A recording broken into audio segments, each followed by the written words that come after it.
Okay, we are live. So now we have a return of experiences from Bosch company, and we'll see how Sirius have been used as a visualization framework for automotive software tool. And this is AOUN RAZA will present this work.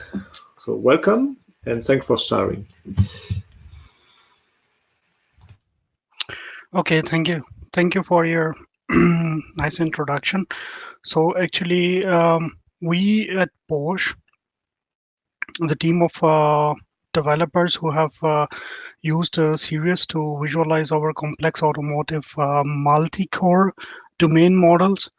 So me and my colleague, so AMAL is here in Germany, and one of our colleague is in Robert Bosch, India, who actually made it possible to come up with such great visualizations by using Sirius. So here today I'm going to talk about our experience which we had, the complexities which we had in our model, and the challenges, and how we have actually solved these problems, and what we can offer you from our experience. So as we have already seen from the web and also heard in the previous presentation, that it's the easiest way to get your own modeling tool. That's what is claimed by Sirius, and we agree to that for the simple use cases, because it was really easy to go on the website and try the examples which are there to define your declarative editors. But we were actually looking for the more complex use cases. So in these complex use cases, we had aspects like performance. It was really important for us that how much time it takes, or by loading the models into the Sirius diagrams. And then we have a lot of data which is generated in the runtime, and it is not persisted, and does not have in EMF terminology, does not have a resource attached to it. So if Sirius can handle that part, and then because our later on I will show you a screenshot of the kind amount of data which we are handling in the visualization. So that is why layouting was also a very important aspect for us. And then because we wanted to start our journey for our really specific use cases, we were actually also looking for if there is detailed documentation available for us. And with these four aspects keeping in mind, we started our journey with Sirius. So before going into the detail, again a few words about the project itself. So we are inside Bosch, a project called Plat for MC, which is platform for multi-core software development and analysis and optimization. So what do we have in this project, or what we cover, is that we have several sources of information. Like in automotive domain, a few of you already know or heard of AutoSAR, MDX, and then C, and C code is always at the end, which gets generated from the model, and also the ELF code, which is mostly the object information, or very fine granular information specific to the hardware. Our tool is used in more than 5,000 projects within the Bosch to generate the model from different sources, and then optimize and analyze different parts of the project. So what happens is that we obtain the information, and then we pack this information into model, and then later on the users can actually see that okay, how they can actually optimize by looking into the connectivity within the system from component level to really lower level at even a single data location in the memory. So for visualization, we have more than 3 million objects which actually are brought into the context from the project, and then later on the different views are generated based on that. So this means that when we start the Sirius or import configure the Sirius for the project, then it handling more than 3 million objects, or sometimes it's way more than that. with this, actually, we have pioneered the large scale data visualization, which with Sirius in Bosch, and partially, I would say also this is true for the external world. So what we actually did was that we started with the very limited use case, and then we have actually pushed the Sirius to the corner cases. We have encountered very excited problems, and also got support from the online forums and users, and were able to actually stretch the Sirius possibilities, which were at that time already experimented to beyond that. So this development, actually, the visualization in this project, this is actually more than 2 years work, which I am talking about. So what kind of domain model do we have inside? So our data model comes from App4MC, which is an Eclipse open source project for application platform for Multicore, and the data model is called Amalthea. What you can do is actually you can define different aspects of your model.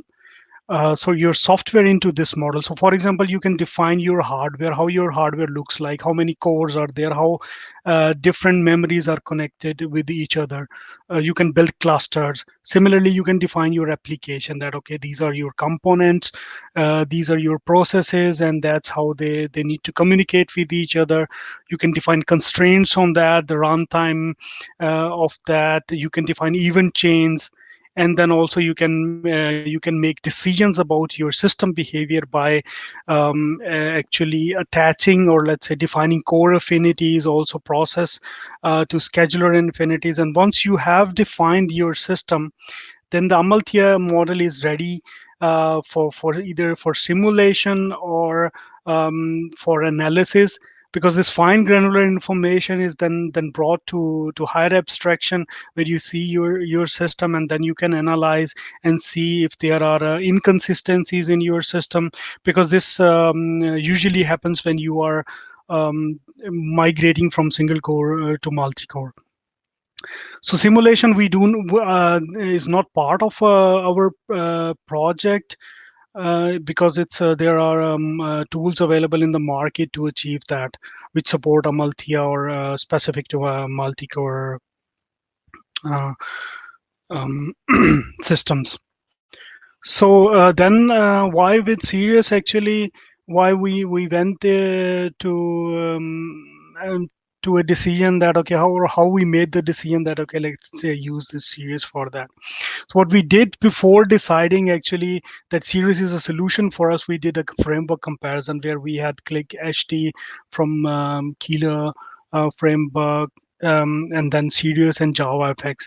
So the main parts which were important for us are highlighted here. So one thing was really important for us was model modification. So model modification, because we have a huge data set coming from different sources, and we wanted to make it in one place, and then later on, once you visualize the data, then you can filter out, you can find inconsistencies in the model, filter out different information, and then say should be able to save the model. So if later on inside the simulation the results need to be evaluated again, then you do not need to do a manual effort. So within the series, it was really easy for us, because the workspace management system, it was supporting that. And we also achieved that in our prototyping phase, or let's say evaluation phase, with JavaFX, but it was a lot of coding effort. Then custom layout for a also in a criteria, as I mentioned earlier, but it was not that criteria which actually derived us to use Sirius. So model modification through drag and drop, it was also another aspect, because our users really have huge data set, and they should be able to move a part of the visualized data. Performance, because huge amount of data, that is why, and the auto synchronization. So the main the deciding point where came for us was, okay, let's do it because it's for the model modification and model synchronization. It has a built-in offer, and we can save a lot of effort and use all that built-in technology. So that motivated us to use Sirius from that.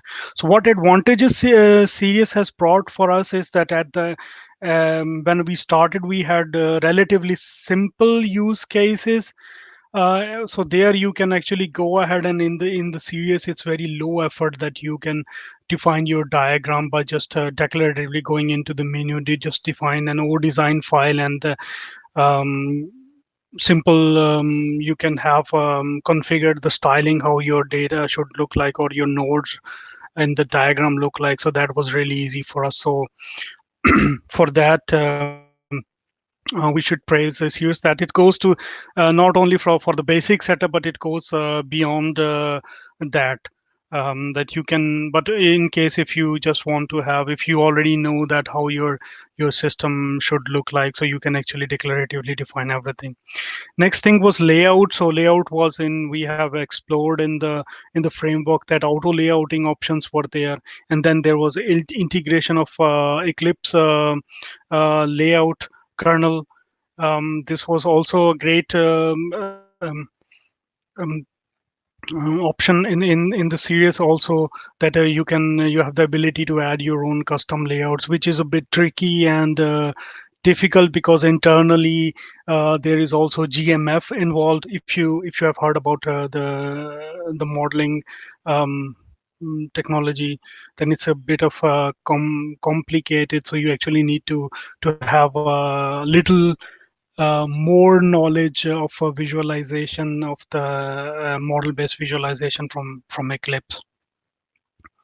The next thing is that extensibility. You can actually include your own, let's say, services. You can write your own functionality, and you can simply add it or integrate into the, even in the editor. So that was also, we find really good. So as I said, model management. So you have direct model editing support was very significant for us, because if you see in that diagram, so this we have, for example, here also the options that where the users can actually add new C functions, add new um, data variables, and then link it with all that. So it's a very let's say medium complexity diagram where you actually can go and add that. So you can actually define where you, in the tool, that where you want to add that information, if there are references to other objects. So everything. So once you add that, you save a lot of effort, and everything is reflected into model, and your model is again ready for simulation or optimization, whatever your use cases. Then you can write queries with abstract query language AQL, or you can use the Java services. So where we saw that, okay, we are hitting the limits, then we started writing our own Java services, and you can actually provide directly that into the configuration, and then here you go, everything is there. What we also faced in that development time, that this layouting, that we actually had reached a limit for the layouting, auto layouting, because there were a lot of information and objects were connectivity was there, and one thing which we thought would have been great, that if I have written, or we have written our custom layout, then we can directly provide that into the configuration in the editor. So the custom layouting requires much more effort than what we thought, because of the underlying GMF technology.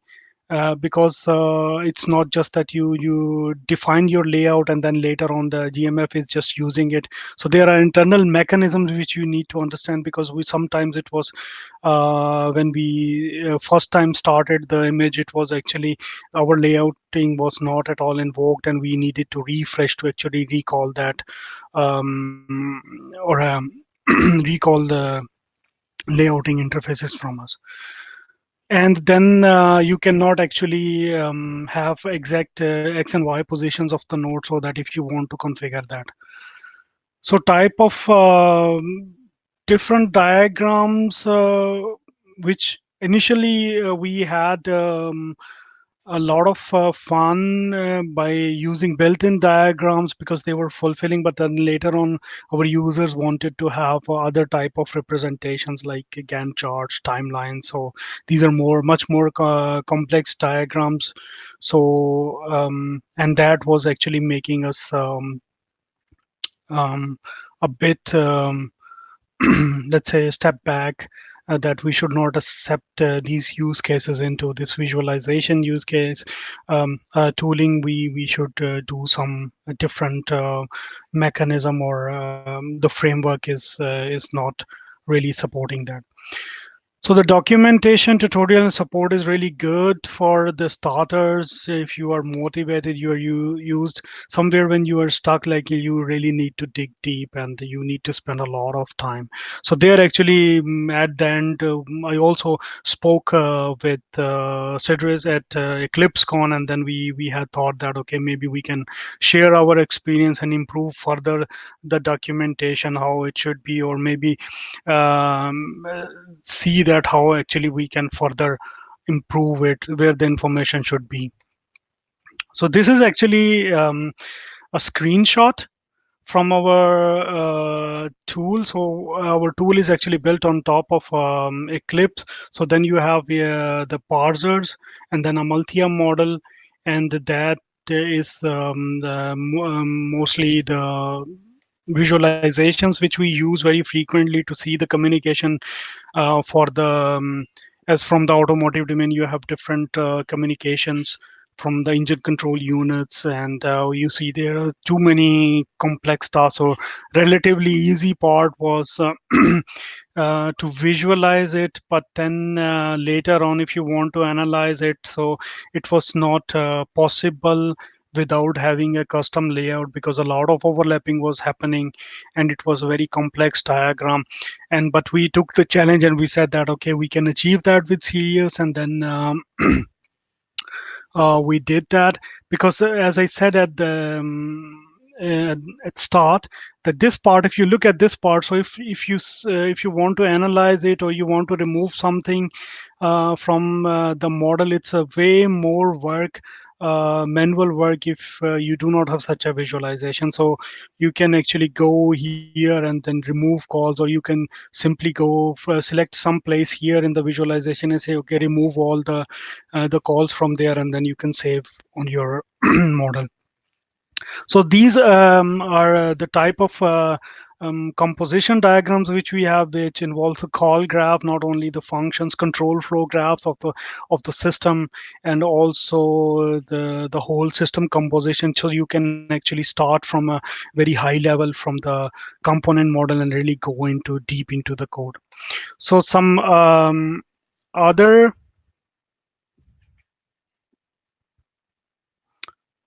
okay, something is wrong. Sorry. Sanct. Um,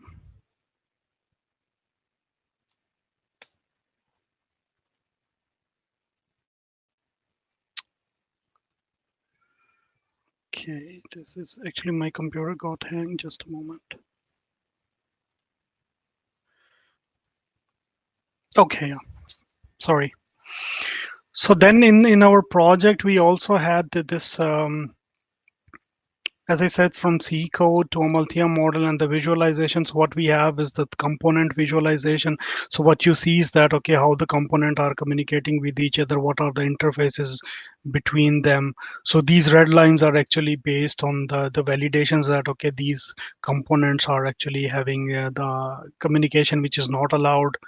Then you can have different scenarios in the multi-core system, for example, deadlock, and then how your memories are actually um, um, what capacity your memory is free and what is actually already occupied. So you can actually see that as well.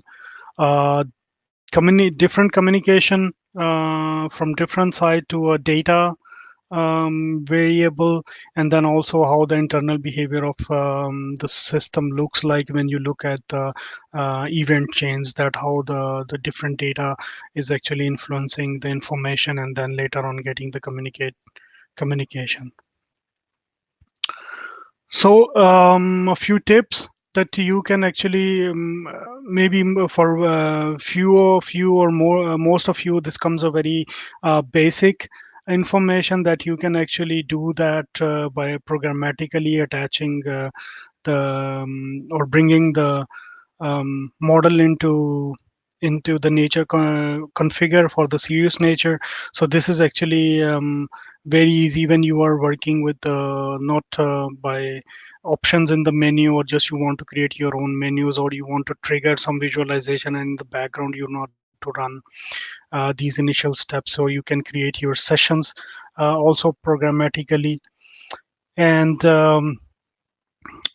few as I said, it was really easy for us to understand and go into Sirius by looking at the options it provide. But when we this figures really defines our journey, how we went along. So when we decided the framework, and we at that time the model management was really important, we said, okay, we are almost done, so problems are solved. So we started using that. We did our first implementations, but when the huge amount of data came, then we had a lot of problems with layouting, and then where we have spent a lot of time to actually get it into the control, where we actually went from really high level to deep down, that what is actually Sirius and GMF doing. So for example, that here we use in this figure the default auto layouting, but actually we wanted to have it in a proper side. So this one side is representing some specific data, and the other one is actually runnable, is nothing more than but the C functions which carry out the task as responsibilities in different chunks. So we integrated the ALK layout, so it was solving a lot of our problem.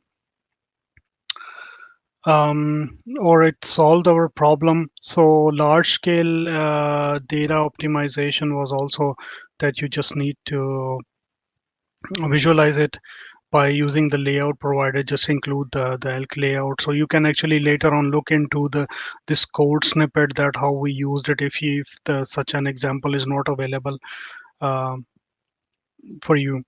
So then even we encountered problems with the ELK layout, because the problem was that they are arranging the node, but for us it was important that specific types of the node, they come in an arrangement. So this is not much visible here, but in this diagram where we have had our hardware cores and then memory setup, so it was actually putting a lot of information at the same level. So they just thought, okay, in the ELK layout, that okay, it's enough to put that in one place, so just rearrange. But we actually wanted to build hierarchies, that okay, if these are caches, where are they, and if they are a global memory, then they actually need to look far.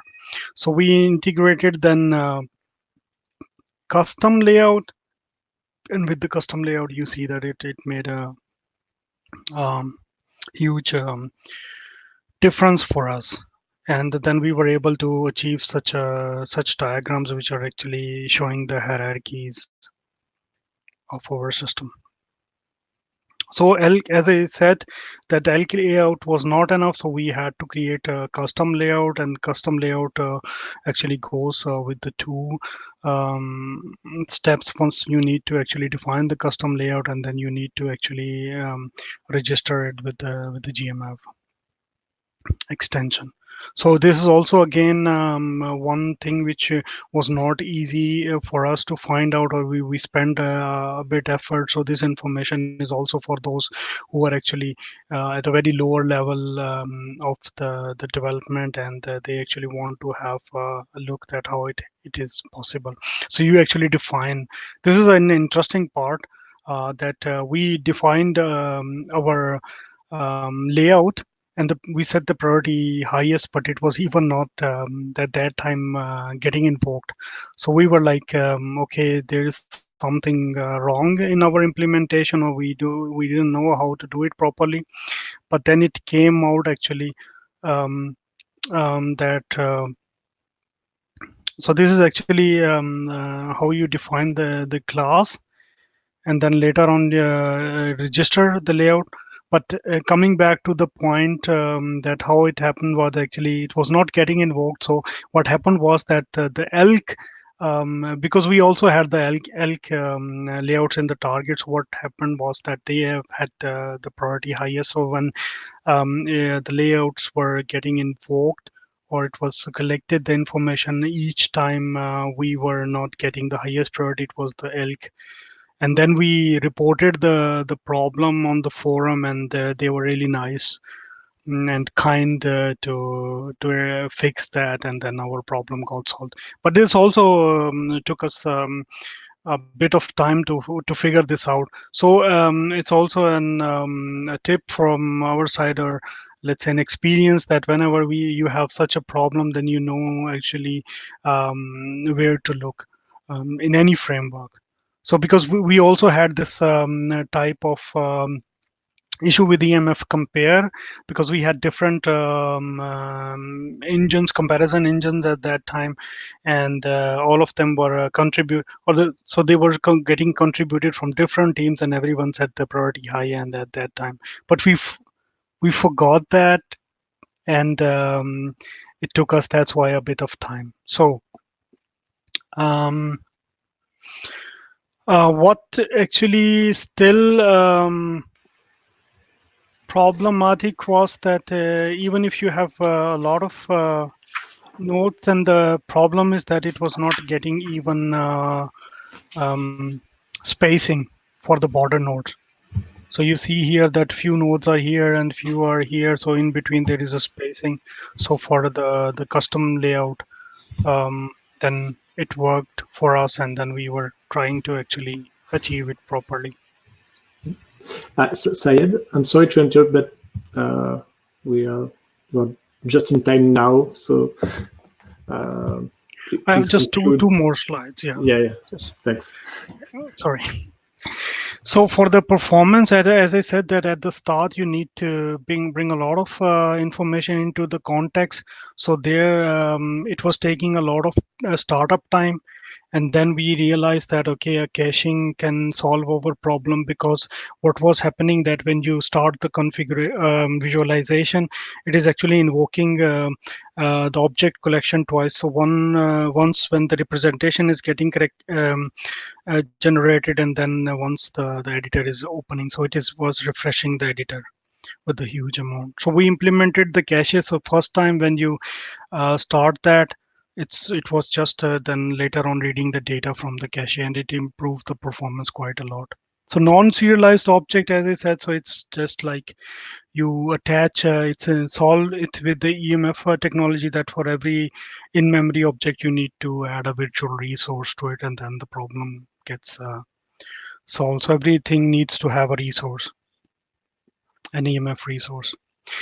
Few suggestions. So custom layout we should be able to configure that into the O design file. That would be great. The other thing is that if we can define a schema for a visualization, kind of CSS styling. I don't know if this is possible. This kind of schematic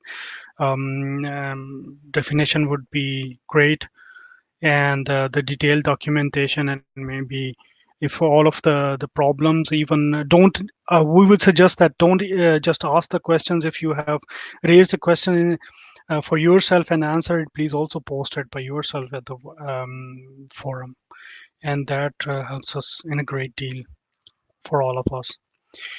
So that's actually that concludes my talk. So we have had a pleasant experience, also faced a few difficulties, but at the end we have finally achieved it with the Sirius large scale visualization. And I hope that you can also benefit from our experience and get more convinced. If you still haven't tried Sirius for large scale data visualization, then you can go ahead and use. So simply at the end, I would say that, are we all ready to be serious? Okay, thanks.